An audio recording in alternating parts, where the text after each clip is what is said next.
ಸ್ವಾಗತ ಕರ್ನಾಟಕ ನಾಲೆಡ್ಜ್ ಹಬ್ಗೆ. ಇವತ್ತಿನ ಪುಟ್ಟ ಕಥೆ ಅಂಬೇಡ್ಕರ್ ಅವರ ಜೀವನ ಚರಿತ್ರೆ. ಅಂಬೇಡ್ಕರ್ ಅವರು ಜನಿಸಿದ್ದು 1991ರಲ್ಲಿ ಏಪ್ರಿಲ್ 14ರಂದು.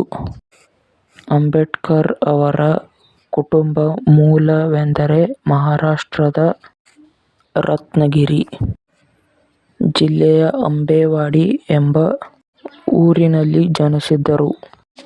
ಇವರು ಮಹಾಜಾತಿಯಲ್ಲಿ ಹುಟ್ಟಿದರು. ಇವರ ಜಾತಿಯವರು ಬ್ರಿಟಿಷ್ ಸರ್ಕಾರದಲ್ಲಿ ಜಾಸ್ತಿ ಕೆಲಸ ಮಾಡುತ್ತಿದ್ದರು.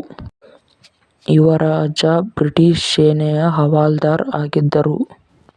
ಇವರ ಅಜ್ಜ ಆಗಲೇ 19 ಮೆಡಲ್ಗಳನ್ನು ಗಳಿಸಿದ್ದರು. ಇವರ ಅಜ್ಜನಿಗೆ 2 ಮಕ್ಕಳು. ರಾಮ್ಜಿ ಸಕ್ಪಾಲ್ ಅವರಿಗೆ 14 ಜನ ಮಕ್ಕಳು. ಅದರಲ್ಲಿ ಉಳಿದಿದ್ದು 5 ಜನರು.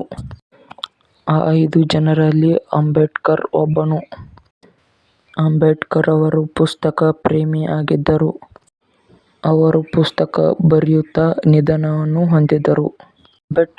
ಅಂಬೇಡ್ಕರ್ ಅವರು ಮುಟ್ಟಬಾರದೆಂಬ ಜಾತಿಯಲ್ಲಿ ಜನಿಸಿ ಬಹಳಷ್ಟು ಪದವಿಯನ್ನು ಪಡೆದಿದ್ದರು.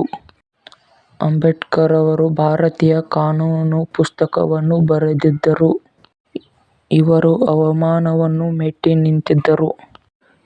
ಇವರು ಜನರಿಗೆ ಜೀವನವನ್ನು ಕಟ್ಟಿಕೊಟ್ಟಿದ್ದರು. ಇವರು ಬರೆದಿರುವ ಕೊನೆಯ ಪುಸ್ತಕ ಬುದ್ಧ ಮತ್ತು ಅವನ ಧರ್ಮ.